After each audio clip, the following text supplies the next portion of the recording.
Peace, love, knowledge, and freedom, and welcome to another exciting episode of Frail Conversations. And as you've seen from the title today, we're going to be talking about the value of a man. And it just dawned on me like, I never did an episode on the value of a man, and I never understood why. And I guess it's because everybody's talking about high value shit. And I think y'all know how I do. I ain't on no cliche conventional shit. So I always got to come from a different perspective, a better perspective, or I ain't gonna say better. Let me not do that because then that feeds into the high value shit that they already talk about. So I'm not gonna say I have a better perspective. I have an alternate perspective that encompasses more things. I'll say that it encompasses more things. And I'm learning that as we talk about this high value shit, we're not talking about the value of a man. And as men, we I don't think we feel valuable. Me personally, on a collective, I don't think we feel valuable based off of the fact that we're calling ourselves high value men. It's a paradox, kind of, sort of, I know, but I'm watching how when we're describing the value of a man, when they're like these guys that are calling themselves high value, it's a stipulation. They make over six figures, and you feel me? They're tall. It's like what we're defining as high value is really aesthetic appeal. And that's a problem because it's like, wow, homie, how is that? How is that the reality that you're facing? You dig what I'm saying? How is that what makes what chronicles the value of a man? And of course, y'all know I feel like that's bullshit. I feel like the value of a man is your mark on this earth. When you're dead, when you're gone, what impact will you have had? You know, I'm gonna toot my horn on this one because I feel confident in saying this shit, and I feel real good about just what I have accomplished. I'm a very valuable human being. You know what I'm saying? I'm a very valuable man to the world. I put a lot of value back into this space, and I'm learning that just from my own value, what codified that for me and the value of my brothers around me who I find valuable. You feel me? Not high value, but valuable. You feel me? I'm learning that there's a certain je ne sais quoi that we kind of just have. It's like that it factor that's like, okay, you are a valuable human being. You don't necessarily have to be high value by those standards, but valuable human being, because when it's all said and done, those men that are the six-figure men, those men that are like, if they lost their job, would they still remain valuable? Right. And that's where I'm coming from with this one, because we this is what, as men, some of us who are weak-minded, well, I ain't gonna say weak-minded as in a negative kind of low-minded. I'm gonna say that when you're in a state of belief, when your mind is not at the level of understanding. So I'm not gonna say weak-minded, but I'm gonna say low-minded. When you are low-minded, it kind of creates a system and a perspective in which everything is predicated upon what you can provide, not who you are. You know what I'm saying? Who you are will dictate what you are able to provide to the world. You feel what I'm saying? And that's one of the things that we lose sight of, because, even if we're looking at it from a perspective of finding, the quote unquote high value, like what value have you contributed to the world? Like we talk about protection and provision, but it's like, how do you provide you to the world? And that comes in from knowing your worth, knowing your value. There's a lot of different factors that play into that. And there's a lot of different factors within that value that you have to understand about you as a man. You know what I'm saying? I watch a lot of my brothers, uh, go down that route. Oh, I'm high value. If your job was to fire you today, will your value remain? If whatever it is that you quantify as making you high value or giving you value, if you lost it today, how would you feel? Would you still be able to do what you need to do? Would you still feel that same essence, that same presence? You feel me? Like Jay said, you put me anywhere on God's green earth, I'll triple my worth. And I don't want to use that quote as a means of just the financial side of the money, but if you put me anywhere, he never put a monetary value to it. He said, if you put me anywhere on God's green earth, I triple my worth. My worth. You feel me? He never said I triple my money. He said, I triple my worth. That's a powerful sentiment, because how many people can triple their worth? How many people know what their worth is? You feel what I'm saying? And that's what we're going to be talking about today, because the high value shit is kind of been spoken on, and it's diluted the reality so motherfucking much that we're no longer valuable people. We become valuable entities. We become entities that have put a monetary stigma on ourselves. You dig what I'm saying? Because we're looking at it from the wrong perspective. You feel me? And it fucks us up mentally. It fucks us up psychologically because we feel like we have to get to a certain point. You know what I'm saying? Like you can be a six-figure man without having six figures. There's a lesson in that. You feel what I'm saying? Because people think the women that are arguing largely that say they need a man with six figures, they need a man with six figures because they are financially irresponsible. We're not going to talk about that part because this is so for a conversation. But if you're feeding into that, a woman who says she needs a man with six figures, why do you need a man with six figures? Because you got to take care of my lifestyle. Your lifestyle? That means you're irresponsible with money and you need six figures to cover it. But it ain't going to make a difference because if she does find that six-figure man, she's going to need a seven-figure man because she's going to live beyond the six-figure expenses. You feel me? So what I'm saying is you could be a six-figure man and not have six figures because it takes the mindset and the skill set and the action to actually get it. Like I tell people a lot of time, I'm a millionaire. I just don't have my $1,000,000 yet. You feel me? And I have systems in place that are millionaire-based systems. I just have to continue to do what I have to do to get to that point. You feel me? But before we dive heavy into all of that, we're going to take a quick break. So be sure to follow me on Instagram at _just_seen_. Be sure to check out my website at IamJustSeen.com to get all things that are just seen. To all those who tip, donate, and sponsor the podcast, you are greatly appreciated. To all those who would like to tip, donate, and sponsor the podcast, you can do so by clicking the link in the description of your podcast. Not this episode, but the podcast itself. And as always, Cash App and PayPal are just fine. But you know the vibes. That's that for this and that's this for that. So we're going to take a quick break and we're going to come back to So Frail. When we come back, we're going to dive into So Frail Conversations, the value of a man.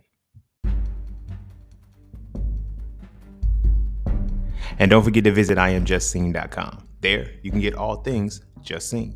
You want to add the So Frail series to your library? Visit IamJustSeen.com. You want to learn how to master the markets for serious trading and investing? Visit IamJustSeen.com. You want to get your hands on some exclusive merch like tees, hoodies, coffee mugs, hats, bags? Visit IamJustSeen.com. Are you thinking about transitioning into the plant-based lifestyle? Visit IamJustSeen.com. You ever want to just chat with Seen about anything from simple advice to mentorship? Visit IamJustSeen.com. Anything and everything that is me, you can find at IamJustSeen.com. So take a quick peek into my world to see why being just seen is nothing less but always more. Because you never really know what you need until you see it, and you will never see it unless you visit IamJustSeen.com. Welcome back. And without further ado, we're going to dive heavy and we're going to dive straight into this motherfucker. So, yeah, the value of a man, like first off, we got to associate what we find value in, right? And I know I quote a lot of Jay-Z and shit because it's like, it's not many motherfuckers that got gems like this that are so simple, but you feel me? They have a lot of depth to them. Like when you're looking at how he says, the value of everything and the price of everything and the value of nothing. That's the difference between this conversation we're having, a high value man versus the man versus the value of a man. You feel me? The high value man has a price on him. You know what I'm saying? But the value of a man is different and nobody wants the valuable man anymore. But we also have to consider the valuable man. The man doesn't want to be valuable anymore. So my brothers, I want y'all to understand that, we gotta talk as men. You feel me? Not as boys to hype each other up and shit. That's cool. Those moments are cool to, create that. But it's like all this alpha shit, all this high value shit. It don't mean nothing if you have no value. Are you a valuable man? That's the real question. Are you the valuable man? And when we're in those high value spaces, a lot of times we only fuck with mediocre women. And we only associate with mediocre people.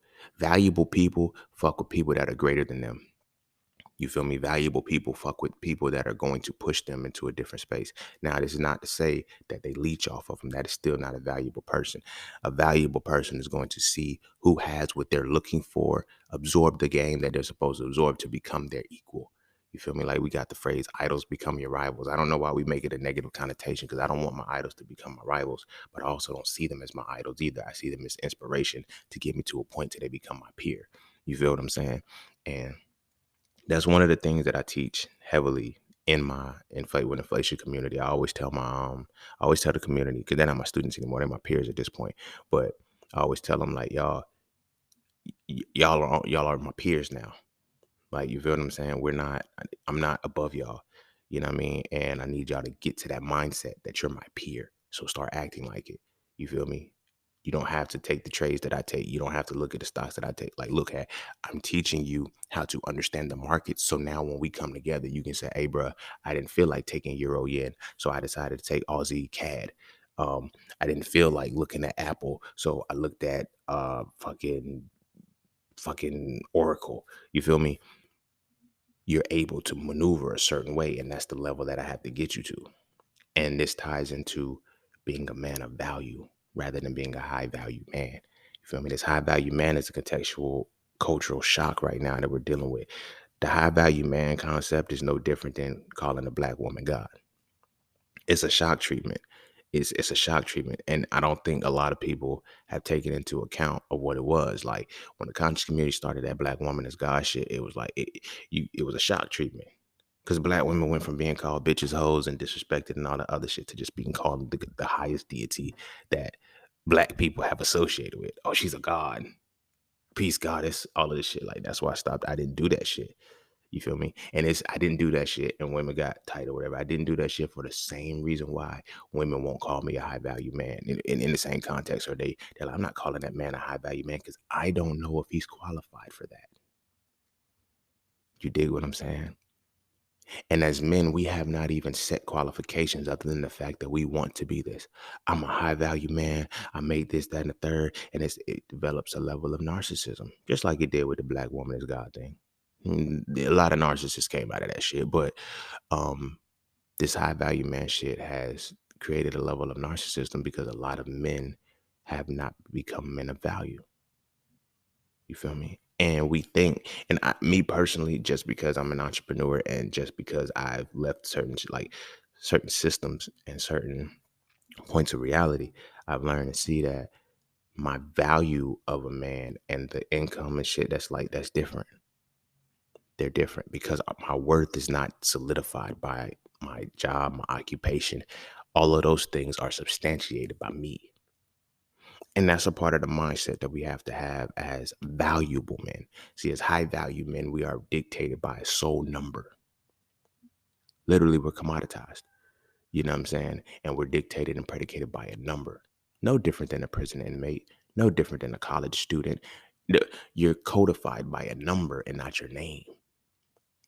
You feel what I'm saying? Like, if you're looking at this, and this is one of the things that's so subtle, but like when you start talking about somebody who's like, I can always tell what's quote unquote celebrities are actually valuable people or high value people because the way in which you speak against that celebrity, their fan base will tell you whether or not they're valuable or whether they're high value, right? And case in point, here's what I mean by that. Whenever I make a post or whatever I talk about, I haven't done it in a long time, but I remember posting about Kevin Hart not being funny. And people look at him as a high value person. They're like, because they're like, but he getting money though. Why you hating because he getting money? I'm not hating because he's getting money, sir. Ma'am, I don't give a fuck that he's getting money. I said he's not funny because I'm speaking towards the value of him now. There was a time when he was funny to me. That's the value that he held in my life as a comedian. He was funny at one point in time, but then the comedy didn't hit anymore. He's no longer funny. His value has diminished to me. You feel what I'm saying? But they're like, but he getting money though. I don't care how much money he's getting. His value is getting diminished. He's just getting paid. That's all, right? And so motherfuckers want to come from my neck with that. But it's like, that's your first response. What you defend determines how you perceive a person. You dig what I mean? So on the other side of that, if I make a statement, same statement, and they're like, but you got to understand, like, he's in a certain shit, like certain people know how to speak to the value and certain people know how to speak to the value of the man and not the price of the man.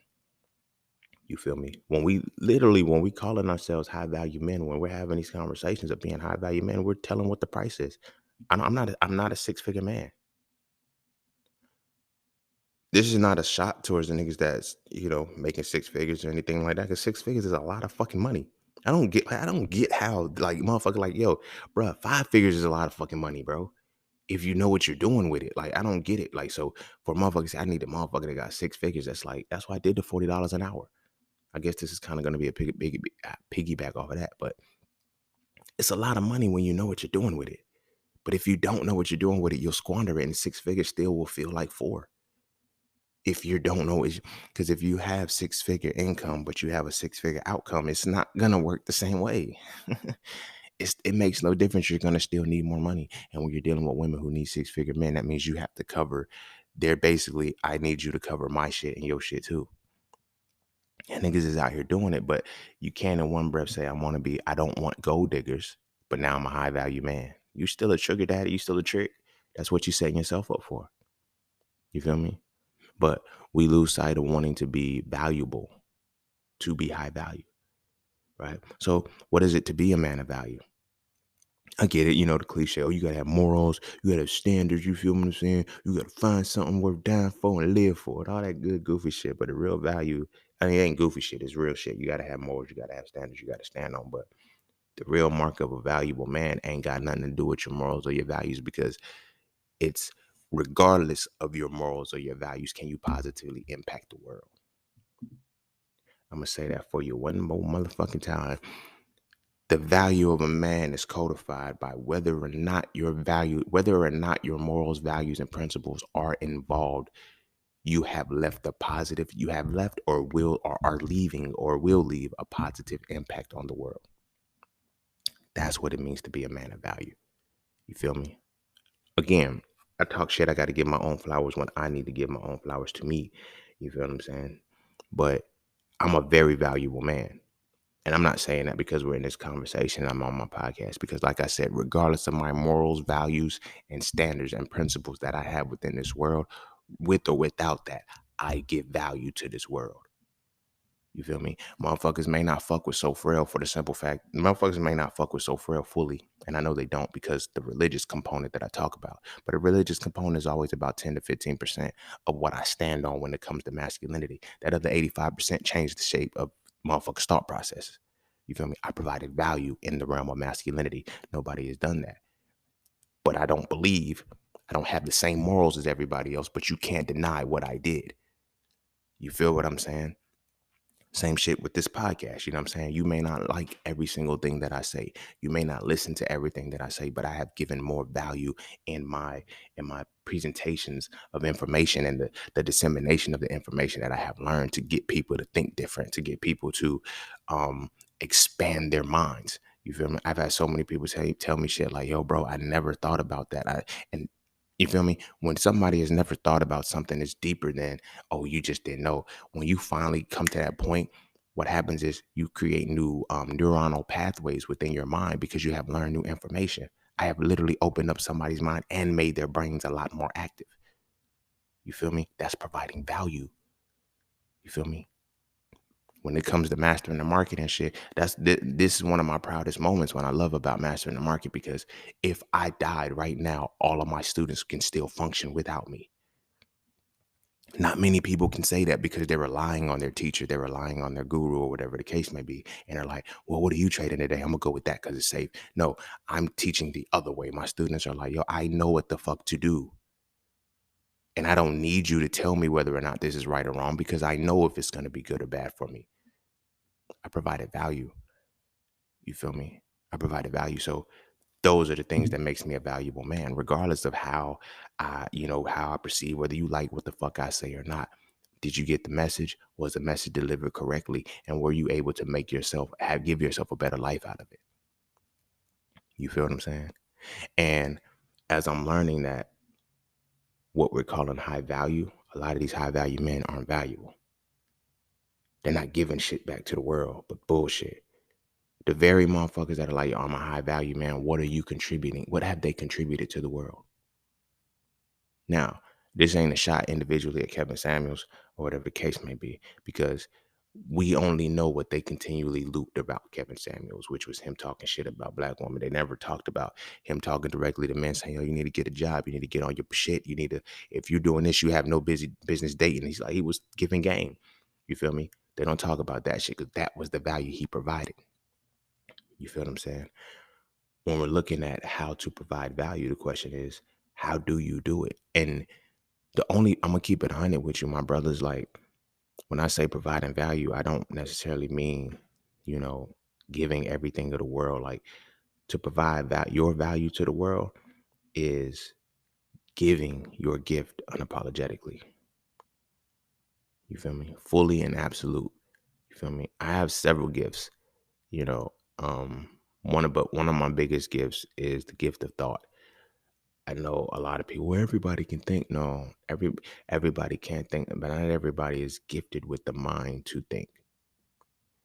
And I say that confidently on the strength that there's nothing that I am afraid or have a desire to avoid when it comes to using my mind. This is one of the only reasons why I'm probably one of the few people who will tell you when you study the antithesis.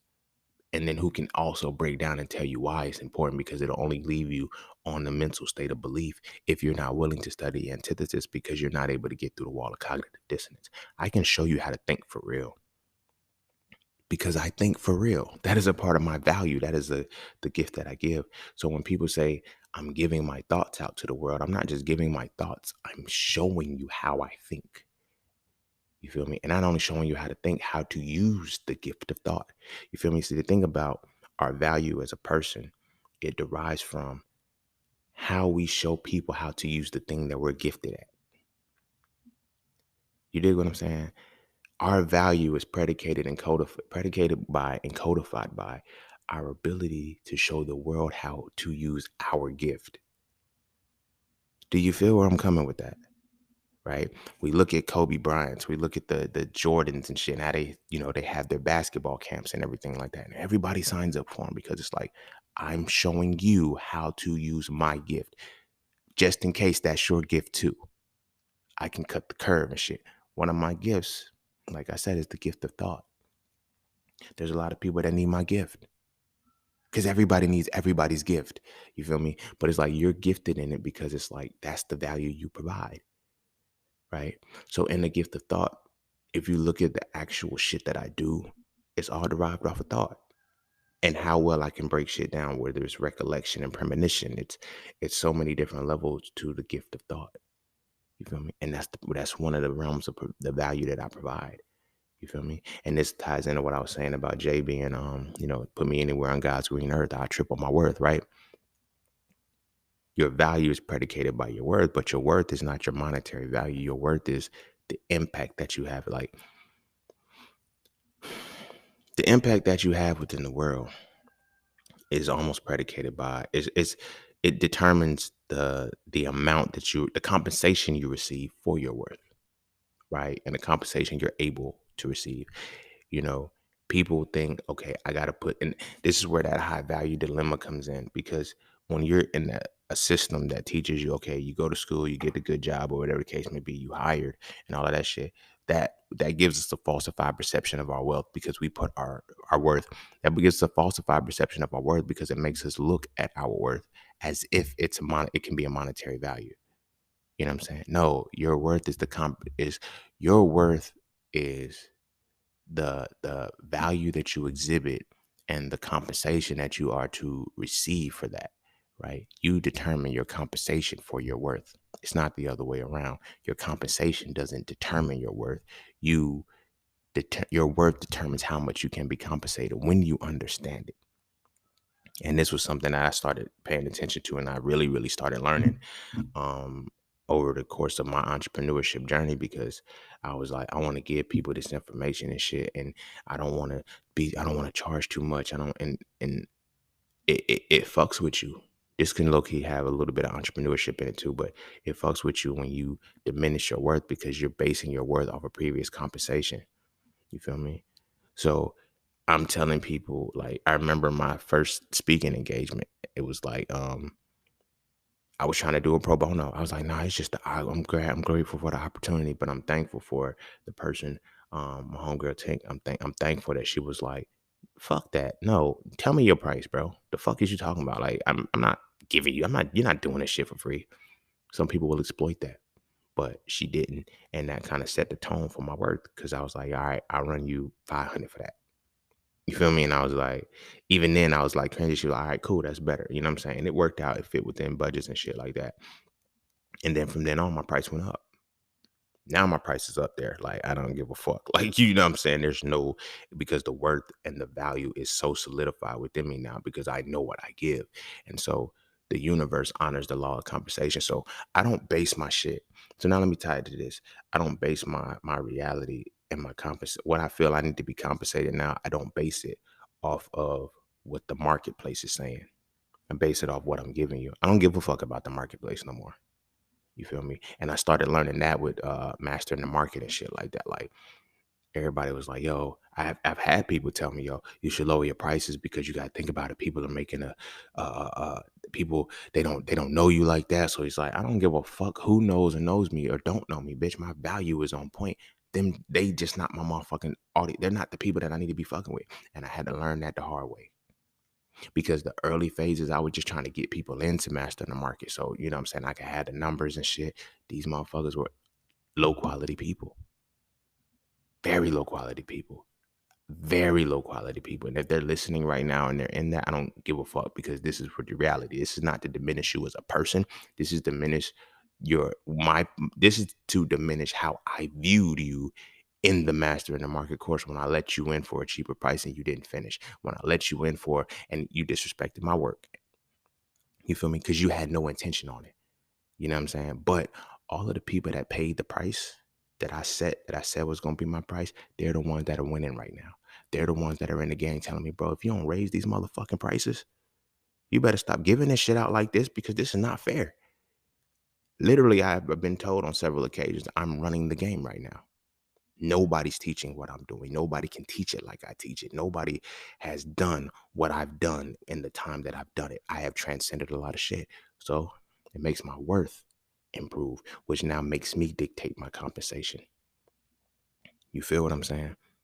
My compensation doesn't determine my worth. And that's something that we have fed into is, man, oh, you make six figures.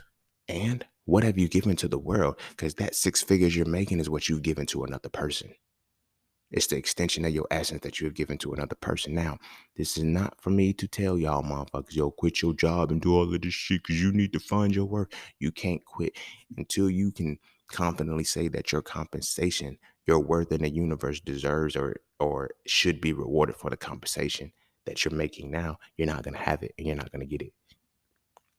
And if you do that shit prematurely, it can fuck with the way which you perceive your worth. And then you can go into a state of desperation where you start dropping and reducing your prices just to make quotas. Fuck all that.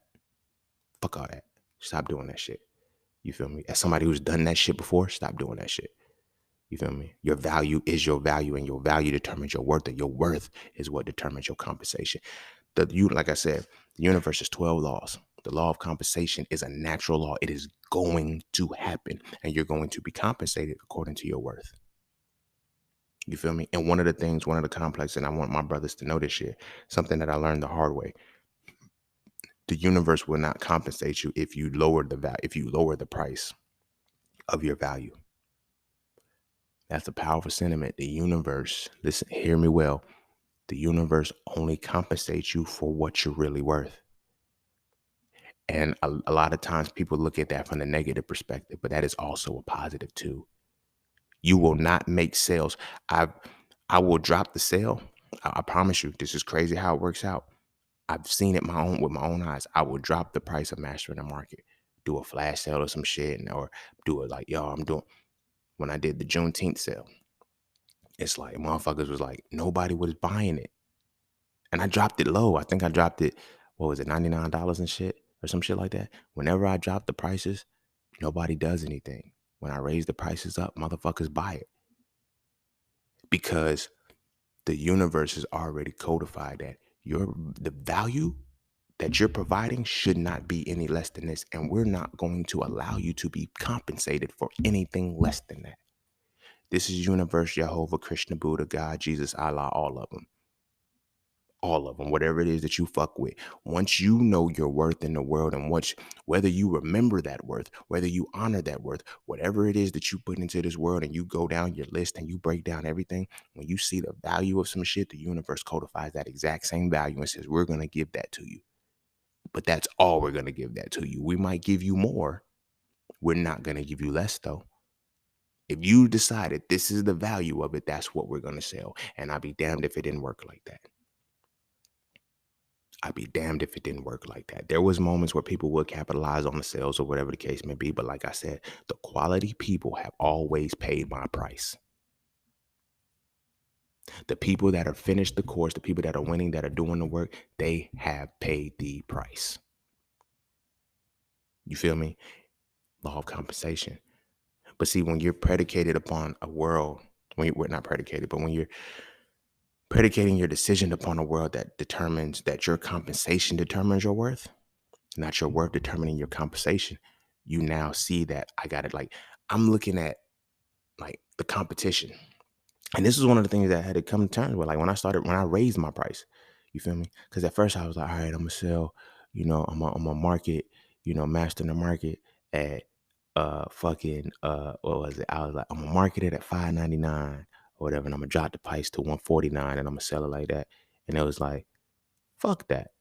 The price of my shit is $23.49. And I can show you why it's $23.49 with every course. Now, I only sell it for $3.99 now because then I locked in at $3.99 because now I got the inflate with inflation community. You feel me? And even that perception is different. I'm like, yo, you gotta pay it's $549.70 for the year.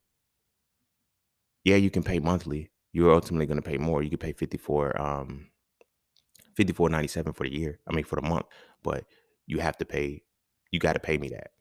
You gotta run that. I mind you paying for the month, but that 549.70 is for the year. And it's like that's the price.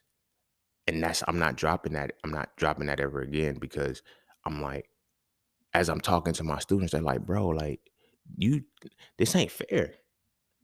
You know what I'm saying? They're like, I don't need the websites. I don't need the shit. Like, you show me how to see every single thing in the motherfucking markets. I said, I know. And that's the value that I provide. So now I dictate my compensation. On the other side of that, like I said, when I was, in corporate America, like when you're working, like your worth, your compensation determines your worth. Like they're basically telling you that, oh, well, we'll give you this amount. For what? I'm worth this. Well, according to the job that we need you to do, this is all we're going to pay you. So when you're in that state of mind, that's what you take. I seen this woman one time. She was on food stamps or whatever. This is not the shit on the woman. It's the principle that we're about to talk about. She was on food stamps and she was going up in ranks to a job or whatever the case may be. And she was like, she was getting like $240 in food stamps or whatever a month. And so she was talking to a homegirl. She was like, man, I want to get this new job, but or some shit. She said, but they're going to cut off my food stamp. She said, okay, so how much is your food stamp? She was like, 240 a month or something. She said, all right, so round that to 300 a month, right? Multiply that by 12. What do you get? She was like, it's like what, 3,600 a year. She said, okay, go look for a job that's what you're paying right now plus $3,600 a year. And that will give you and she was like, wow, it would. And it shows the difference between being compensated for your worth and having your compensation dictate your worth. Literally, in that moment, she didn't even perceive that she could ask for more money and not have to worry about this bullshit ass crush. You feel what I'm saying? But she just had to flip the perspective. So when it comes to us as men and we're repping that high value shit and we have no value to contribute to the world, what do you think that does to us? You feel me? That keeps us in that narcissistic space where it's just like, I'm upper echelon because I make this amount. You feel me? I'm upper echelon because I do this. And it really don't mean shit. Because when I don't know, like as when I look at motherfuckers who like, yo, six figures ain't a lot of money or whatever the case may be, and they try to undermine that shit, and I'm like, the fuck, like, so I gotta ask, like, yo, what are you really making? To say that six figures ain't shit means that you have to be making more than six figures. As a motherfucker who I have not eclipsed six figures yet. You feel what I'm saying? Most I've made in a year was about 78, 79. That was a lot of money. That was a lot of money. And I you know what I'm saying? I had 2 years back to back like that. And I was like, hold up. That's that's a decent chunk of change. So motherfucker saying 100 ain't shit. I'm like, wow. Lets me know two things. One, they're not making it. And two, if they are making it, they don't know what to really do with it. So when we look at this high value shit, these motherfuckers, I'm like, yo, how are you multiplying this money? Are you stunting with it? Like, what is it that you're doing? Because now it changes from the fact of you're a value, you're not really a valuable person. You're just a high value being. So on paper, you're compensated for like, and it's like when you look at these new tech jobs, people don't want to talk about that shit. Like, I remember like, yo, this man, he's like, yo, a lot of these dudes is making over six figures and shit like that in certain tech, like they're working 12 hours a day. There's no time for you. And that's why people say, I just want this money. Like people gotta have, cause like you can't give me any quality. Everybody that I experience, every interaction I'm in, I'm able to provide value to that person. You feel me? I say it frequently. When a woman leaves my life, she leaves better. I don't give a fuck what the situation was, whether it be big or small. Every woman that has entered my space and every woman that has left my space has left better. Even if they hate me, even if they dislike Aries, even if they hate whatever the case may be, I've made them better women because I provided value to them. I was always a valuable man, whether I was high value or not.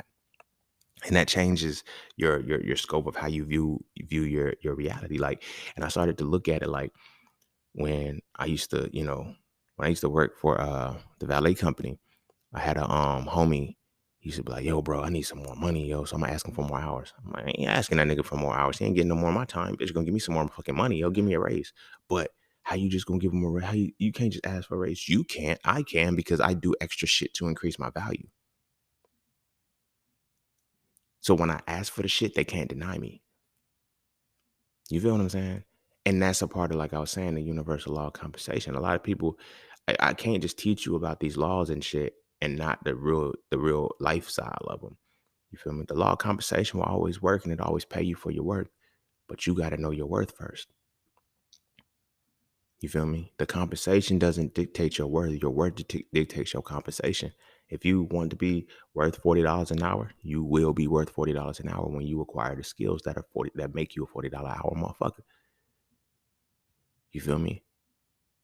You have to look at it differently. Like I started to, as you know, I started to look at life there. Like when people ask me what do I pay you for this? Oh, you got to pay me for, a lot. You got to pay me a lot now. Like to speak, for me to come speak to you, it's like you got to pay me. It's four figures now. It's not. It's like now. Don't get me wrong. I'm not no crazy number now and shit. But like it's four figures now. Inflation is a motherfucker. I inflate with inflation. Iwi gang is real. Excuse me. Iwi gang is real. And you feel me? We inflate with inflation. I got homies I got homies in the EW that's, they'll say shit like, bro, I apply this shit to everything in life. I know. That's the thing. That's what makes me valuable with this shit. I'm not teaching you a skill. I'm showing you a mindset. Everywhere you go, you're gonna see this. You're gonna start to realize how much your money is really tied to in this world. And then you're gonna start to realize, okay, I need to constantly put my money somewhere to move it because money's always moving. But I have to be on the right side every time. If the money's getting weaker, I need to be able to profit when it gets weaker. If the money's getting stronger, I need to be able to profit when it gets stronger. But that's a part of the value that I'm able to contribute. So my compensation is not negotiable. And it's not even that it's non-negotiable for me. The universe will not let me take anything less. Literally, like when I drop my prices, I have a drought. I don't sell shit. That shit's crazy to me. It always fucks with me. I'm like, that's crazy because when I drop the prices, motherfuckers don't pay. As soon as I raise them back up, motherfuckers join and motherfuckers pay. I'm like, okay, I had to look at it from a universal perspective. It's like, yo, we're going to pay you what you're worth. The universe will always pay you what you're worth. That goes back to the line that I was saying with Jay. Put me anywhere on God's green earth, I'll triple my worth. What that means is, and this is why when they're like, oh, we're looking at Jay-Z as the billionaire. Okay, is he the billionaire because of his worth as a human being and what value he provides, or is he a billionaire because he has $1 billion? See, nobody wants to look at the actual value that he's providing. You see what I'm saying? Like you're looking at the compensation he gets rather than the value he provides. He provides billionaire worth of value. Jeff Bezos provides a billionaire worth of value. As fucked up as he is as a fucked up asshole, Bill Gates provides billionaire worth of value. You have to understand that about your value. And it's no longer about how well, like when I look at the value that I provide, I ain't gonna say it's $1 trillion, but I'm gonna hype myself up a little bit. Here's the reason why I say I provide $1 trillion worth of value. Because every single day in the markets, trillions of dollars are moved. And I teach you how to understand the markets and move with the people who are making the $1 trillion move. It's $1 trillion worth of value. There's no way around that. You feel what I'm saying? But the reality of it is everybody can't afford that value. I'm going to talk about that right now. Even if you are the most valuable being, you have to realize that everybody can't afford your value. That's one of the biggest things that I'm learning about entrepreneurship as a whole, especially when people say, oh, my family don't support me and this, that, and third. Take away the titles and look at the people and ask yourself if they can afford your value. Because affording your value is not just being able to pay the money. Can they pay attention to you? Hardest reality that I had to come with, because I'm talking to my family like, y'all need to get into this investing and trading and shit and all of this. And they think it's gambling. Mentally, they cannot afford the value that I've already provided. This ain't for them. There's no shot towards my family. And, so they're telling me, well, you should lower the price because, you're basing that off of your internal value as a person. So your internal value it's going to conflict with my value of what I'm presenting. My brothers, I need y'all to understand this. Not everybody can afford your value, and that's perfectly fine. Because when everybody can afford your value, you start whoring yourself out. You feel me? You start whoring yourself out.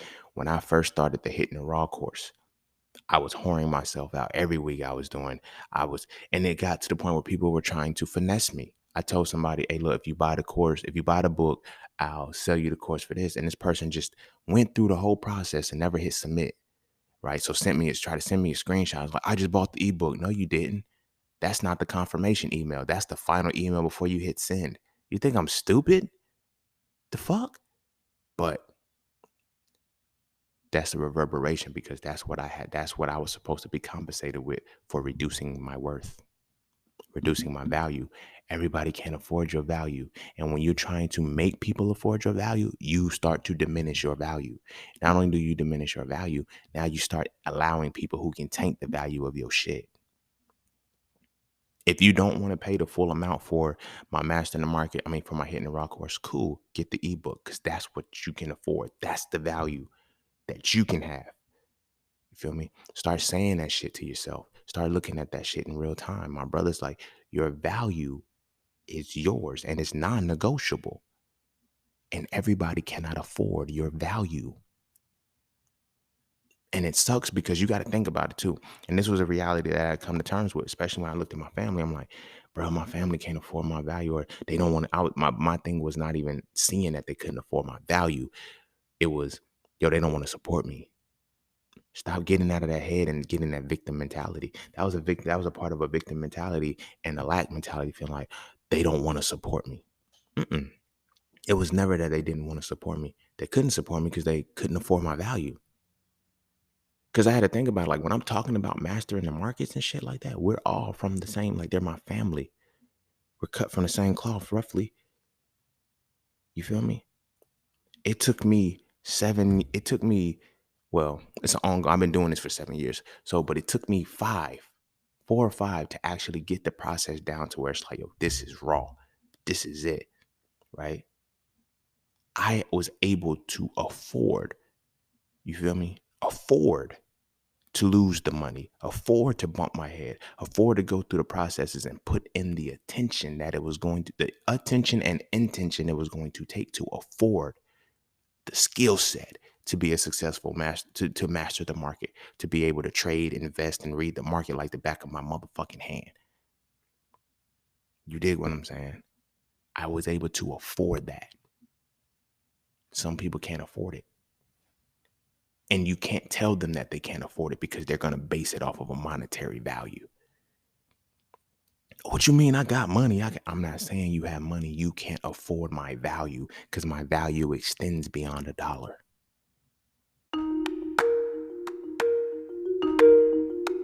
Hey, bro, for real though, at some point we got to stop talking to women about masculinity and start talking to each other about it. And I mean really talk to each other. Not as enablers and co-signers, but as men trying to reach the pinnacle of our essence. And that's what the So Frail series does.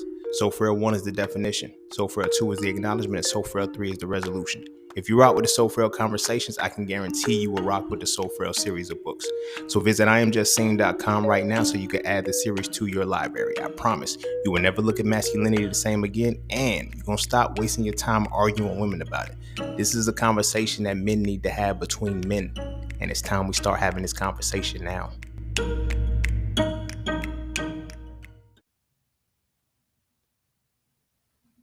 My value extends beyond a dollar because I am compensated for my worth. My worth is not dictated by my compensation. So now, when I'm telling people, I'm not dropping the price. You feel me? Well, shit, I just wait till it comes down. It's I meant that shit wholeheartedly. And I finally think I come to terms with it by this conversation. Like, I have no desires anymore to ever drop my prices. I don't give a fuck if you can't afford my worth. Sometimes we get so wrapped up in what we can do and how we want to help people and what we want to give back to the world or whatever the case may be. We don't realize that everybody can't afford us. And we looking at our products or whatever the case may be. And it's like, yo, this is me. This is all of me. You can't afford me. So afford what you can afford and get the fuck out my face. You dig what I'm saying? I got homies who would go the distance to say, you know what? I want to take one of your I want to do your master. I want to do your one-on-one session. And I'm like, I, but I don't think it's well, you don't want to do my one-on-one session. Because that's the price of my one-on-one session because you have to get my time. Because the value that I'm gonna provide for you is gonna change your life. I got homies right now that they'll still hit me up. They're going through my one-on-one session. They'll still hit me up and be like, hey bro, I'm stuck with this right here. How do I get out of this? And I'm like, what part of the tree are you in? I always ask that question only to the people that understand that because I had to walk you through the tree of life to get that. And they're like, I don't know. Okay, so you got to start there. If you don't know, you're likely at the full path. But nah, I feel like I did this. Okay, cool. Now let's get to the nitty gritty of it. What path are you in? Oh shit, damn, I'm at the strength path. Okay, what is the strength path denote? Oh, okay. I see what you're saying. All right, now go in and fix it because you already got the skills and the resources. You fucking right. Exactly. I already gave you that shit. So when I say my value is my value, that's why my price is my price. Because it's not me that is dictating the price and saying you have to pay this. It's the universe that's honoring that shit. It's like, yo, you put in all this work. If this your price, this your price. We only gonna allow the people that can pay your price to come in this motherfucker. If you are gonna be the motherfucker who lowers your price today, like we can't honor that. You put in too much work to shortchange yourself. But if that's what you choose to do, you're just gonna be broke because we're not gonna let the motherfuckers. And this is what I had to learn.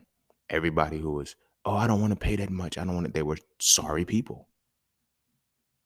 Sorry motherfuckers, like people who did not, and even some of the people who actually got into it, but they had a preconceived notion and shit or whatever the case may be. And they're like, oh, well, um, I don't like, they weren't willing to put in the work. Anybody, and I'm learning now, anybody who's going to pay that full amount now, that's who I fuck with because they can afford it. I had to change my perspective and stop trying to get, trying to see myself as a valuable, as a high value or whatever the case may be. It's not to say I seen myself. I'm getting back to the episode and making the symbolisms work. You feel what I'm saying? I had to stop looking at myself as a commodity. You feel me? Because now it's like I said, I was about to mention this, but I kind of redirected. I'll be seeing people who are teaching, options courses. and shit like that. And they're like, yo, for $7, you can get into it. The competition is so thick that motherfuckers lowering their prices, but it starts to let me see like you don't have any value in your shit. That's why you have to drop the prices because your shit is just like everybody else's. Mine ain't. That's why I can raise the prices during the drought. I don't have to, like, I can raise the prices during the drought. And now that I'm looking at it, like now that I had this conversation, I think I might raise the prices again. Definitely at the top of the year, everything's going up. There's not a doubt in my mind about that shit. Everything is going up at the top of the year because I'm now becoming more comfortable with my worth and my value as a person. It's just getting better. Like I just broke down a new concept for one of my students. And it's like, yo, the third, I'm gonna have to call it the third time frame because it's like time frame squared or some shit. But it's like I showed him precise points of entry and exit. So it's like, yo, bro, if you get in here, you get out here, you're gonna make money. And when I showed it to him, he was like, bruh. And then he went back and practiced it right then and was like, dog, dog, this is not fair. It's like, yo, how do you do this? It's like, cuz man, it's just what I do. But that increases my value. That increases my value as a person. You feel me? In regards to this. But the totality of it all, my worth is beyond beyond what anybody could try to tell me. I can give you valuable shit in life. You know what I mean? And I want my brothers to be in that space where they're now accepting their value and their worth. And they're allowing the universe to compensate them accordingly. That high value shit is whack. You feel me? That high value shit is whack and it's weak. It's weak as fuck. But what we fuck up with is that we allow the world to tell us what our worth is. As black men, you feel me? Our worth is pretty much like, think about this though. When you hear niggas ain't shit, that's different. That's different. When you hear niggas ain't shit, you now predicate yourself on being high value. Men ain't shit. These men is this, that, and the third. And when your goal is to be involved with a woman and shit, like it fucks with you, with your reality. You feel me? But your reality is not predicated by the words of anybody else. It's created by the reality that you create. Paradoxically. You feel me? And that, my bad, I'm getting back into it. That fucking alarm threw me off. But our value is predicated by what we are able to contribute to the world. Ask yourself, like, what are you contributing to the world? All of these high value dudes that keep saying they're high value, what do they contribute other than chastisement of women or degrading and belittlement of women? What value is that? The most motherfuckers are willing to pay them is attention. Think about it. When you have no value, when you cannot contribute any value, the most you're worth is attention. Ain't that a bitch? The most motherfuckers are willing to pay you when you lack value is attention. That's crazy. That's crazy. You feel me? When I first sold So Frail, So Frail 1, I've sold it. I knew the marketing was on point. I knew niggas was gonna buy it, right? But I marketed towards women. Because we was in that age where it was all that, yeah, girl, ain't nothing wrong with you. Men are just trash. I'm gonna call that bitch So Frail, and I'm gonna plant some seeds in y'all goofy motherfuckers. So not goofy in a disrespectful way, but it only came out disrespectful. But in a lot of the guys that bought the book and read it, they bought it solely because they were like, I'm gonna hate on this nigga. This nigga, here we go, another one of these simping ass niggas, and they read the shit and it changed them. They like, bro, this shit. I know, nigga, I know what I'm doing. My value is different from yours. So much so that I was able to give you my real value by manipulating the perceived value that you thought was in it. You feel what I'm saying? To where now the women that have read the book, you feel me? They have sons. They're able to look at their son different and say, wow, this is what my son would have to go through. This is what it's like to raise a son. Mm-hmm. Mm-hmm. Because you have to prepare him for the war he has to go into. His father was supposed to prepare him. You feel me? And then now it's like, that's where the problem comes in a lot of times too, because a lot of the men are looking at it like, yo, I've had several men say, I want to have a conversation, dialogue where I hold a mirror up to this shit. Okay, I'm going to beat your motherfucking ass. And I know I said that beat hard and I held it because that's what it's going to be. I'm going to beat your motherfucking ass. Because we different. Off rip, you don't even have a definition for it. My value for you is different. My value for this conversation is different. So when I tell you to pay me, you got to pay me. And it's not me talking. It's the universe giving me this conversation. It's like, yo, don't lower this. You feel me? So when people are inviting me, hey, yo, want you to come speak here. Come do this. All right, cool. Pay me. I'm going to bring the crowd. I'm going to make these it's going to be worth it. And I'm like, damn, I would have paid more for this. Because that's what motherfuckers say after I leave these events. You feel me? And they talk shit, you know what I'm saying? Whether they can afford. I'm like, nah, this ain't that. My value is too.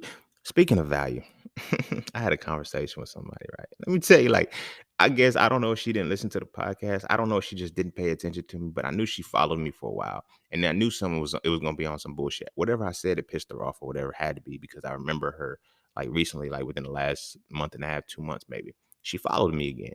I don't forget faces, because it's like when you actively on my page on a regular basis and you just disappear and you come back, I remember you. But she followed me. And I'm like, what are you following me for again? I'm not following you back. You did the unfollow block or whatever the case may be. I don't know. But so she comes back and she says, my mentor would really like to talk to you about something. I already know where the shit going. But I'm like, She's like, yeah, I really want to chat with you about some things. My mentor, this, that, and the third. I said, yeah. She's like, do you charge to talk or whatever the case may be? I said, yeah, you can hit the link in my bio and see my prices. You feel me? Go to the chat and with seeing section and see my prices or whatever. She said, okay, cool. I want to have a conversation with you. So she tell me her mentor does this and the third. I already know MLM is coming. I don't know if this is her first one or what, but I'm like, Scene don't fucks with those no more. My value is too high to be in an MLM. But she don't know that shit. Because again, she don't pay attention. So it is what it is. So we talking shit. And she's like, oh, my mentor, he says you'll be a fit for what? I said, let me ask you this. Is this an MLM?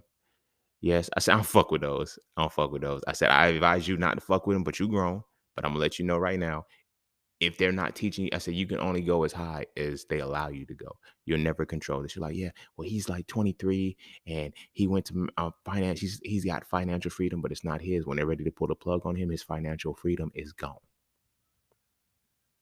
So it's like, that was a point of tying into what I'm saying. She was telling me about the mentor who was 23 or whatever the case may be. And you're basing it off of, you're letting the compensation dictate his worth. He's worthless to me. No funny shit, like not to be disrespectful, but he's worthless to me because that's not his shit. That's not his shit. You cannot tell me that that's his shit, but you're proud to be a part of something that's not his. And it's not yours either. So as we're talking about that, I asked her straight, I said, this is an MLM, ain't it? Whole conversation changed. Like, what you know about these? I said, I don't do MLMs. MLMs are for people that are trying to cheat the game of entrepreneurship. You're just looking for another job. That's not what I do. I said, I'm an actual entrepreneur. I said, and you went to my website and seen everything that I do, and you still thought that MLM was going to be good for me? And I realized what I think it is. I think it might have been a Forex thing, because there's a lot of motherfuckers like, yo, you will be good in this. I know, nigga. That's why I don't need it. I pause for the dramatic effect because that's tied into the valuable side of it. I know my value, bro. I know what value I bring to this shit. And this doesn't even hold a candle to what I do. Y'all are getting in here and getting tips and signals and shit. I will piss myself off if I will be pissed the fuck off if I'm paying you monthly to give me a signal for something I know how to read. The fuck? The fuck? But that comes into me understanding the value that I already bring to this arena, which is a value that a lot of motherfuckers ain't bringing to their arenas. You feel what I'm saying?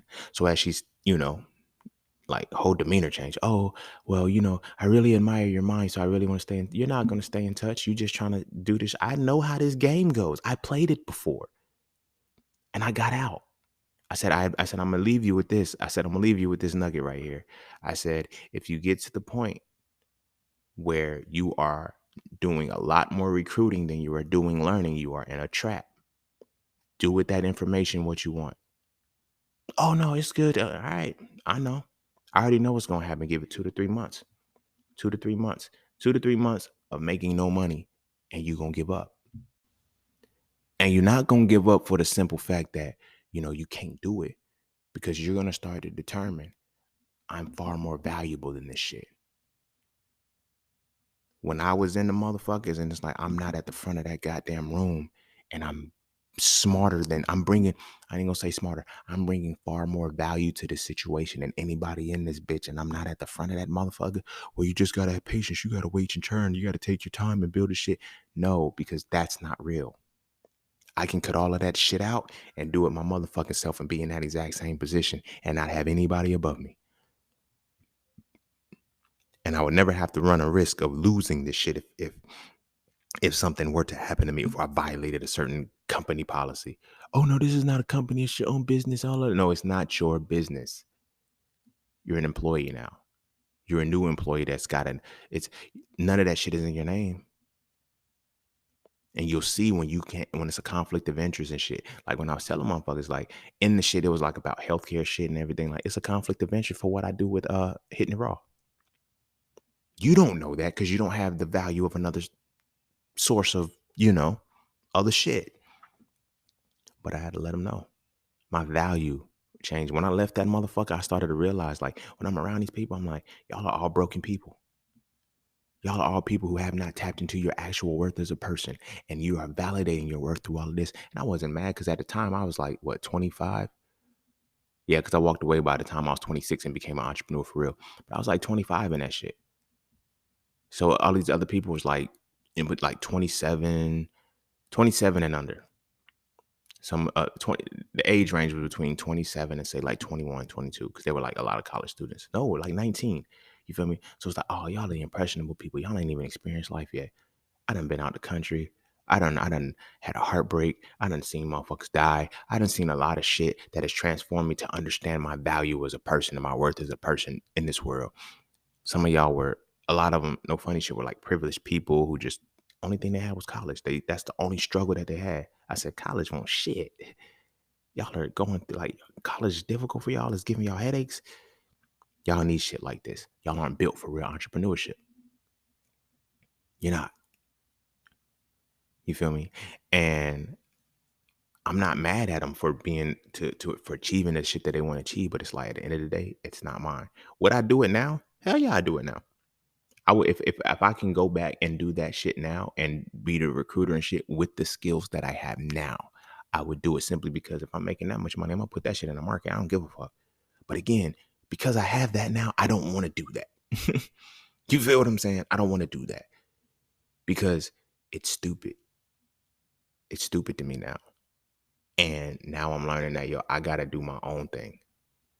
You feel me? Because my value as a person has changed. The value, what I see now is like, when I'm looking at a lot of people who are telling me this ain't going to work because of this, I'm like, if I fed into that, I now reduce the value of my shit to the value of a motherfucker who's not on my valuable level. We're scaled differently. I always tell people, be careful who you disrespect in this physical realm because you don't know what rank they hold on the other side. I mean that wholeheartedly. Wholeheartedly, if I said that wrong. But that's real. I know what I am on the other side too. And that therefore I know what I'm supposed to do here. Like a lot of people be like, damn, you do a lot. I don't do enough because I don't like, you know what I'm saying? It's not in a sense of gotta constantly be in a competitive state and constantly be pushing myself. But no, it's a real reality. The value of what I was supposed to bring to the world has a high price to it. None of this shit was accident. But I understand what value I have to bring into this world. But when I come into this world, that means I can't shortchange my value. I can't be a high value motherfucker. It's like that shit was trash. Like, oh, you can make this amount of money. You can be 6 figures. You can do this. You can do that. But it ain't got shit on being free. Freedom is expensive and it's what you're willing to pay for. And the price of freedom is your value. The only way to afford your freedom is to increase your value. I let that moment of silence sit. The only way to gain your freedom is to increase your value.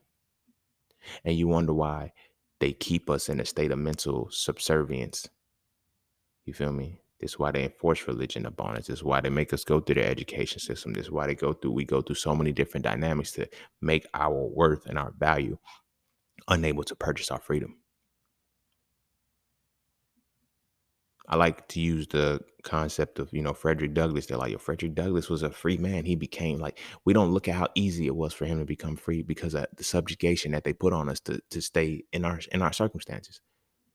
Like when they constantly tell us about slaves and shit, they're like, oh, the people that were slaves, when they ran away, they were sneaking and shit. They talk about hush puppies. The reason why they had hush puppies because when the dogs was coming and shit like that, some motherfuckers was booting the fuck out of them dogs. Some motherfuckers was grabbing these motherfucking dogs and putting them under the fucking water and drowning them. Nobody wants to talk about that shit.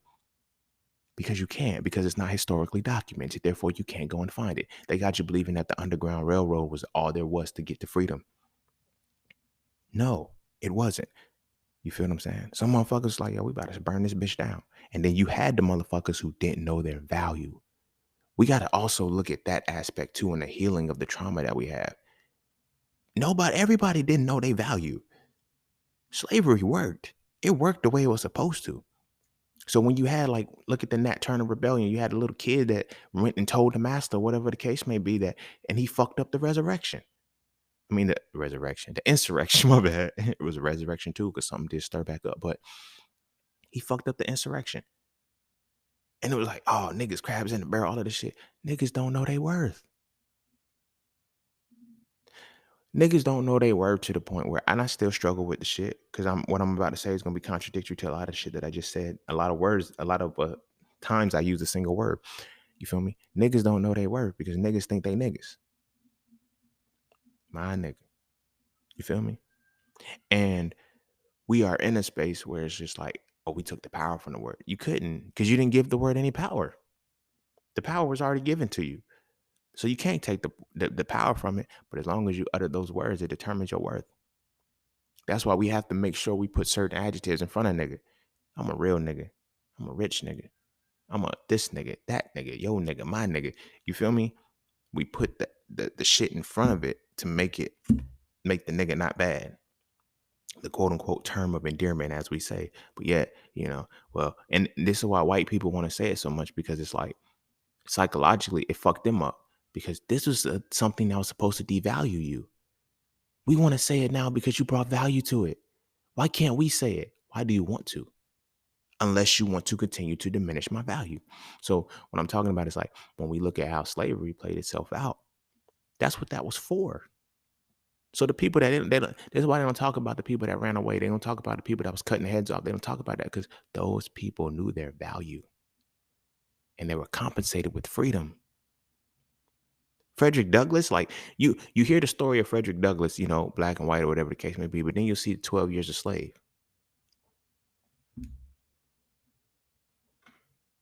In 12 years a slave, this nigga clearly didn't know his value. Nigga, you were a free man and you let them enslave you? Well, nah, they caught him, they put the shackles on him and shit. All right, cool. They make it seem like it was really that easy. You feel me? They make it seem like it was really that easy, and it wasn't. They didn't just capture niggas, bro. Some motherfuckers went down with a fight. But they're only going to tell you about the people who didn't go down with a fight. So that way your value can still be, oh, they're my ancestors. My ancestors weren't suckers. None of my ancestors were bitch made. I'm sorry. I can't, I don't feel that way. You feel me? I don't feel that way. I would never feel that way. And I would never honor those. Not in a disrespectful way as if I'm cursing the dead or no shit like that. But I have no desire to tap into that energy because I don't have it. So like I said, when we look at Frederick Douglass, like, they're like, he was getting beat. And then he just took the whip from the master and beat him. And then he got free. He knew his value. He was compensated for it. His compensation was freedom. Bitch, nigga, you got me fucked up. You really got me fucked up if you think I'm going to be a slave. So now this going to catch flat. I know y'all going to want to fight me after this, but I don't give a fuck. I can fight. Makes sense. When Kanye said slavery was a choice, it was. It was a choice predicated by value. It's no different now. There's people right now who would say, you got to get a good job, get a good education, rather than starting a job and educating people. You feel what I'm saying? Like people are missing that whole point. You feel me? Slavery is a choice because when you understand what a choice is, I talk about it in Soul Frail 3. When you understand how to actually make a choice instead of picking options, your life changes. But it's predicated upon your value as a person. Your value determines how you're able to make a choice. Some people don't even see their own worth in themselves, so they make irrational choices and can't figure, oh, it was just the devil. I don't know what got into me. I do. You didn't have any worth. You didn't see the value in yourself, and it allowed you to make a destructive decision. The decision for somebody to drink and drive. The decision to make a decision to drink and drive shows how much value you see in yourself. The decision to text and drive is to show how much value you see in yourself.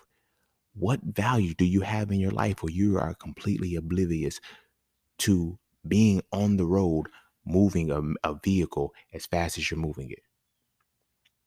Think about that. Really, really sit and think about that. You're moving a vehicle in a way in which it is going certain speeds that your body literally can't move. And you're taking your attention off of the road in the text message, or you're moving in an inebriated way. What value do you have within your own life to where you can do something like that? That speaks volumes.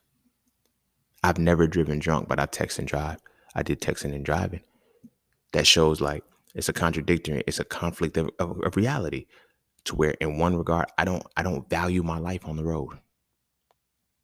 Literally. This text message can't wait. You feel me? I have to be, I gotta do this. So much so that the value of the human being has been reduced and programmed and propagated so well that they just compensate for it. They make you pay for it. They make you pay for the ignorance. They make you pay for your valuelessness. They make you pay for the lack of worth you see in yourself. Because what happens now? We have cars that have allowed you to see the text message on the display, so you can still press it, so you're not missing it. Because we know you're gonna check it anyway, but now we want you to be safe. You have cars that will alert you when you're swerving in between lines. You know why? Because we know you're gonna swerve between lines because you're not gonna stop doing the stupid shit. And the only reason why you don't stop doing the stupid shit is because you don't see the value in yourself. The value that determines that you're worth what you're actually trying to prevent. When I tell people, like, people be shocked, like, I've been celibate at this point. It's what I'm 6 years in, and motherfuckers is on some damn. Like, how do you do? My value is different. My value is different. So a relationship can't compensate me with sex alone. And because of my value, because I understand sexual energy, because I understand my own energy, and I understand how sex connects you to people and shit, I value myself that much now where I'm not willing to compromise that anymore. Pussy is not worth that. Pussy is not a valid compensation for my worth anymore. That's why celibacy is easy now. I'm not refraining from sex. I can go get it anytime I want to. Like, no bullshit. Like, it's no funny shit. This is so real conversation. So ladies might not be here, but and again, they might. But you feel me? I can go get pussy whenever I want to. Like, literally. And I'm not talking about paying for it. I'm not talking about paying for it. Like, I get draws thrown at me a lot. Like, it's not, you know what I'm saying? But my value is you're not worth it. You know what I'm saying? And that's a cold reality that a lot of women, hate hearing. They don't want to hear because it's the connotation of it. And it's like, nah, my value cannot be compensated by pussy. Your pussy can't afford my value. That's gonna sound so cold. And I might even use that as the clip to get motherfuckers in clickbait and shit. Your pussy ain't worth my value just so it can sound like baitish. You feel me? So I can get motherfuckers to listen. But anyway, real shit. I have reached the point where pussy cannot be the compensation for the value that I bring to the world. Not only that, the value that I'm about to bring to your life. All you got is some pussy. What? That's it? Oh no, that's not gonna work. That's not gonna work. That's what makes celibacy being easy. You feel me? What we have to learn how to do as men is stop seeing ourselves as high value and start looking at what value we contribute to become valuable people. You feel me? I've given a lot to the world. I've given up and I continue to give a lot to the world. I'm very valuable. I'm an asset. Not only am I an asset, I'm a resource to this world. People come to me to find sources of information. People come to me to get, hey, bro, how I do this? Hey, bro, look this. Hey, homie, what I do for this? What I do for this? How I do for this? I'm a resource now. I'm not just an asset. You feel me? But that's my value. I've created myself and I allow myself to obtain the skills, the self-development and the personal growth to reach a valuable level where I have become a resource and I am compensated as a resource. I am compensated universally as a resource. The universe honors me as a resource. And that's where the other part comes in. When people be like, yo, why you ain't moving in business or why you ain't doing this? If you ever get to a point where you get stagnant, it's because the universe is looking at you like, we told you what to charge.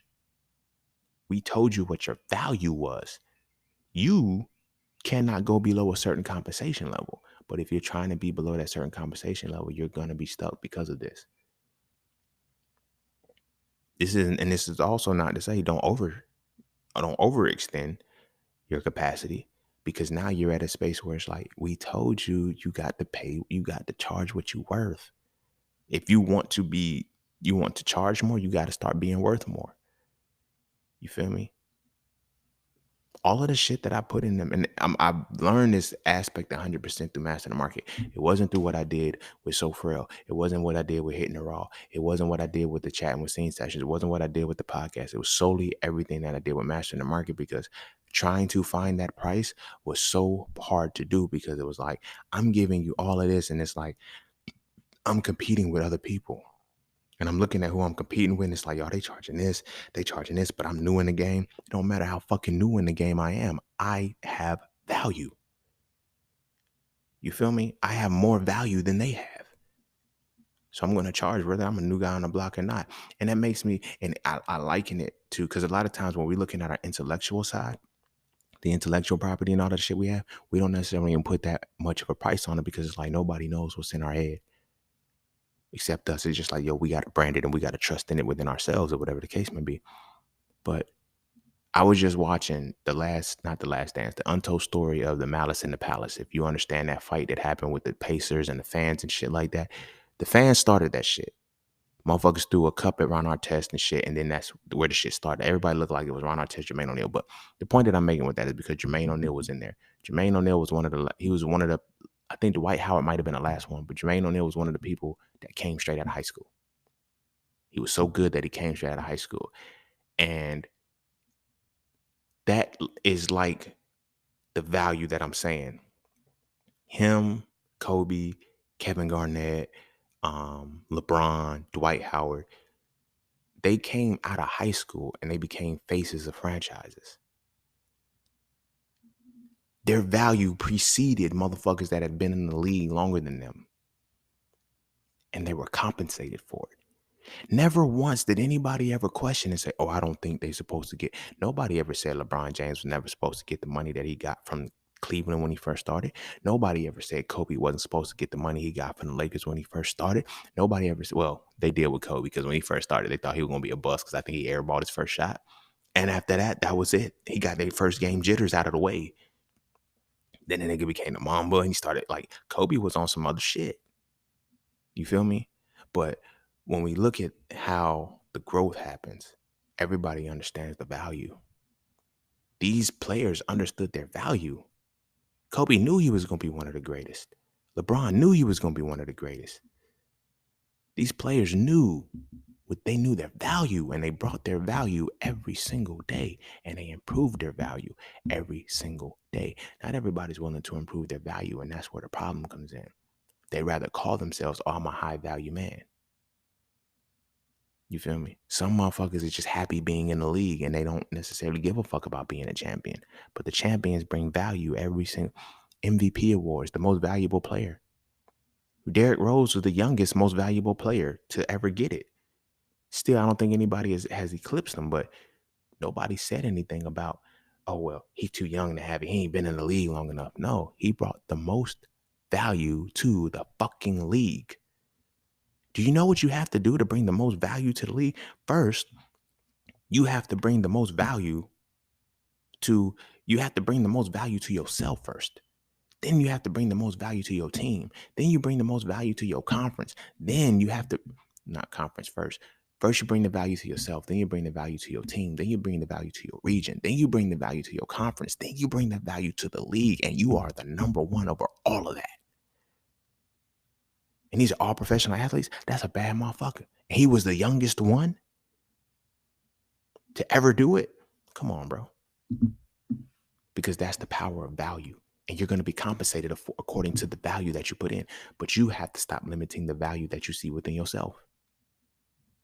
As Black men, we have to overcome so much shit.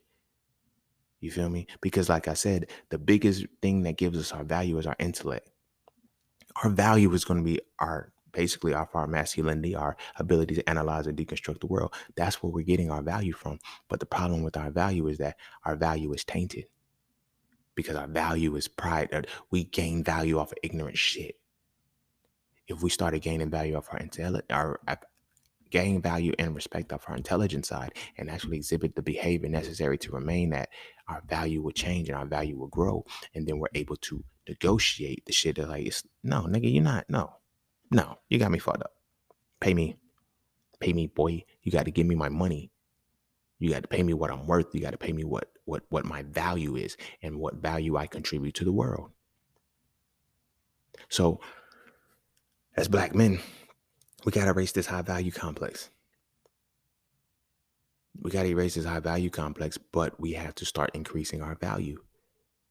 You feel me? Just because I got a degree, I got all of this shit. That's not what made me valuable. It wasn't until I started seeing what I had to give to the world. It wasn't until I started seeing what the world needed from me. And that's why I tell y'all, your purpose is on the other side of your pain. The more you heal your pain and you recover from your pain, the more your value increases. Which means the more your worth increases, which means the universe is going to compensate you according to that. You just can't be afraid of it. You feel me? And you can't follow a bunch of rhetoric from a bunch of bullshit ass motherfuckers who ain't got shit to do with it. You feel me? We following this high value complex and all these motherfuckers is corny. All these motherfuckers literally hate women and shit, but they're basing their realities off of the value of the women they think they can have. They want hoes. They want strippers. They want bitches with no value. Think about that shit. High value men want bitches with no value.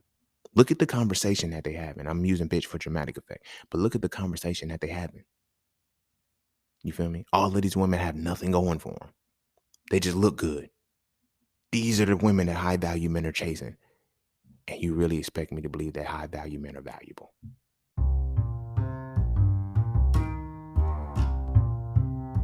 And don't forget to check out Cafe Clothing, formerly Just Scenes merch. Get all of your intricate designs crafted specifically for the melanated being to develop a positive imagery within self and to have a little bit of fun in the process. From the peace, love, knowledge, and freedom to the dead horses and water designs, all of the styles are crafted for the imagery to make you feel as you're supposed to feel. Because as I always say, the best way to fit in is to stand out. And what better way to stand out than with your exclusive styles from Cafe Clothing. All right, I'm gonna go ahead and end it there. This was a goodie. I ain't even gonna hold you. This was a goodie. I love this one. We need to change our perspective of how we value ourselves and how we perceive value. Being a valuable man means that you are giving the world what it's supposed to get from you. This requires a lot. It requires, I recommend reading Frail 3 because Frail 3 is going to really, all of them really help you, but Frail 3 helps you tap into yourself, clearing your chakras, understanding who you are, your intelligence level, like which one you are and all of these different things, because that's where you start defining the peak of your value.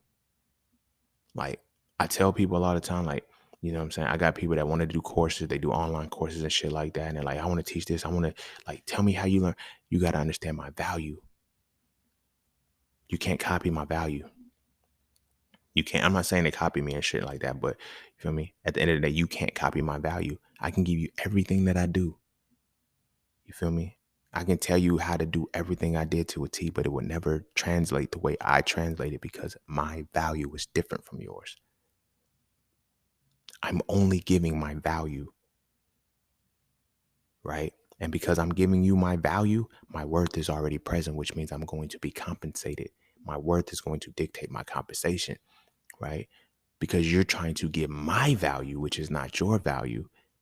What's going to happen is you have to reduce the compensation to compete with me. And you can't because our values are different.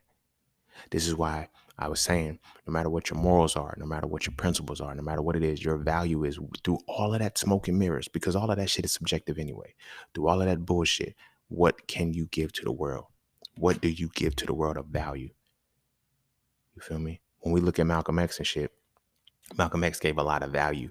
He just so happened to be tied to the Nation of Islam. Even when he left it, his value didn't change for what he gave. When he started to see the bullshit for what it was, his values never changed. You feel me? When your values are unchanging, you can't be bought. Do you hear what I'm saying? When your values are solid, you can't be bought. But when you have no values, but you have morals, you have those things, you can be manipulated and you can be bought because you have no values. You don't stand on anything. Your values are the things in which you give the world that are uniquely designed for you. You feel me? You got to know your value. You got to know what value you contribute to the world. This comes in with knowing who the fuck you are. I know me.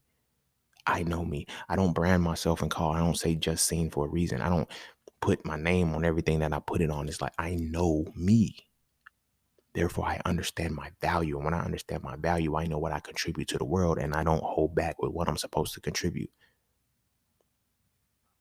I don't give a fuck about the people who say, oh, you cuss too much on your podcast. My value isn't for you. You can't afford my value. If the fact that the profanity eclipses the profundity, you can't afford to pay attention to the value that I provide. That's crazy. I'm not even charging y'all for this shit. You feel what I'm saying? I'm not even charging motherfuckers for this shit. And they can't even afford to pay attention. That's a whole different level. Like that is when I tell people they can't afford me, this is what I mean. It has nothing to even do with the price at this point. It has everything to do with the attention first. You can't even afford to pay attention to me. So I know you can't afford to compensate me because you're not even getting the whole totality of the value that I provide. You feel me? It's different. It's different. And it's codified differently because a lot of people don't see the reality of what the world is really doing and what the world is really meant to be done, like what you're really supposed to do in this world. And as Black men, we out here following rappers and all this other bullshit, and we're basing our, like, you feel me? I seen this dude with a fucking, I don't like, he looked like it looked like a Muppet. It looked like a puppet from Sesame Street and shit. The shirt, he was like, yo, this shirt like $1,500. And the dude was recording like, yo, but it's an ugly shirt. The fuck? He said, yo, you don't know nothing about this. You can't afford this. Bitch, you bought an ugly shirt. You feel me? Because you're using compensation to determine your worth. I don't give a fuck. Like, I'm not wearing no stupid shit like that. I will wear my Palo Cafe crew necks with some crystals and shit. And you can see my value exuding like a motherfucker. I'm where I need to be. You feel me? And that's about the value that you provide to the world as a human. Like, there's people that'll say, yo, like, I get why J. Cole said my sneakers is dirty, but that's how I like it. I still got sneakers right now. Like, I ain't even gonna, well, I ain't got them right now.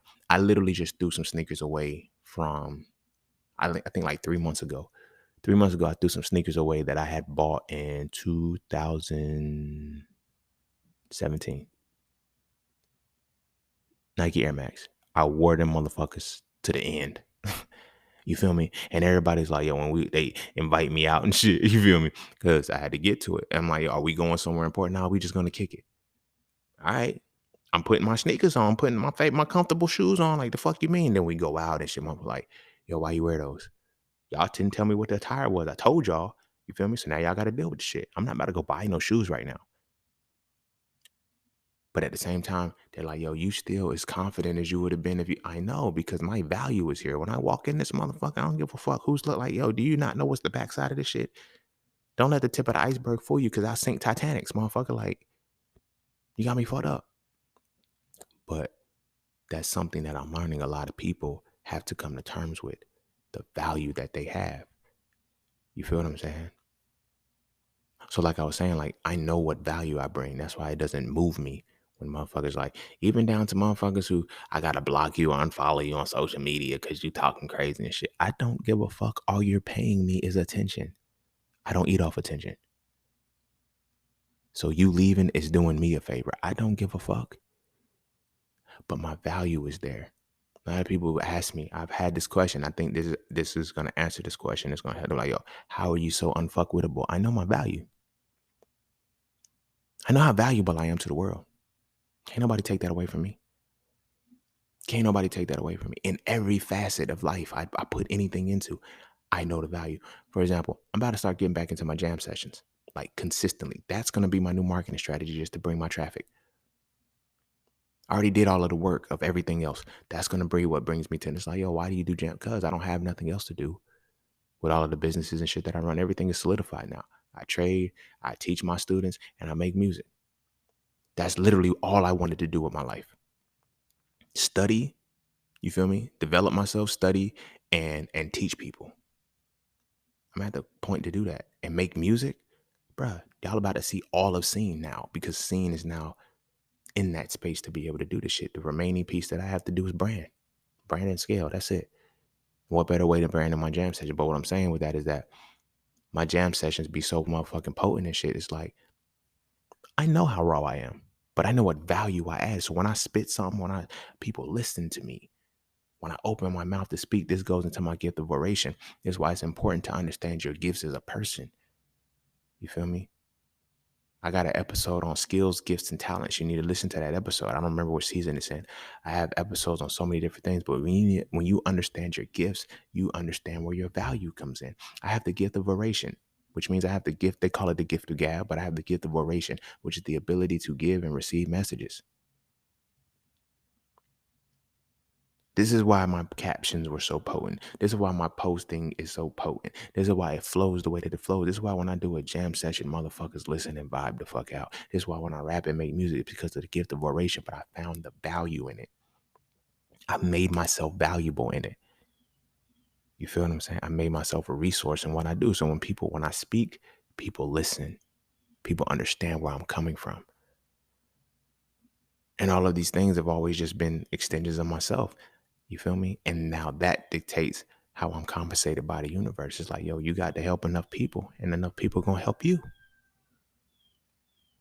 It's that simple, but you have to put your value, and you can't skip out on your value. Something that I learned, people, and this was another thing that's a part of my branding and my marketing. A lot of people would, I don't want to give my exclusive shit. I've learned now my shit is so complex that I have to give you the exclusive shit just so you can't figure it out anyway. Not on no funny shit, but you really have to go through the course and have to go through me to actually get to that final destination. You can try to find it on YouTube. How does he know that this is going to happen? Like, at the time of this recording, the last week, I was 6 for 6 on all of the market movements that I caught. And I only posted for 2 days. I only called them for 2 days because it was like I did 3 a day, 3 stock codes a day, because I'm that raw with it. That's the value that I provide. I'm like, yeah, this right here is going to do this, and this. Watch how the markets move tomorrow. The next day they come out, they like, yo, it did do that. I know. How do you know? Don't ask me how I know. You got to join the community. I'm not answering that question, but I'm going to give you tips along the way. I'm going to give you which stocks are going to be good to look at for the next day or the next 2 days or so, like that. But you feel what I'm saying? That's what I had to learn. I have to give the value.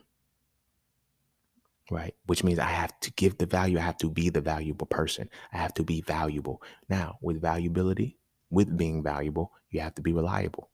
It comes with being dependable.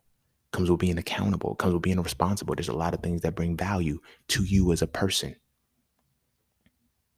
You feel what I'm saying?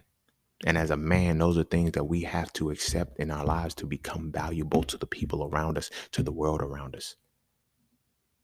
But we have to first be valuable to ourselves. This is why in Soul 3, when I talk about protection and provision, if you cannot protect and provide for yourself, you have no business. No, because I was going to say reason too. You have no business trying to protect and provide. This is why niggas have to go half. again, I know I talk about the shit and I go back and forth with it. It's like, no, we're gonna go 100%, 100%. But dudes is like, if we're gonna go half, it's like I can't put everything into the situation because they don't have the value to sustain themselves in that. You got to be able to protect and provide for yourself because you got to have the value within you to be able to do so. And if you're not, I'm not saying you're worthless, but you have to increase your worth.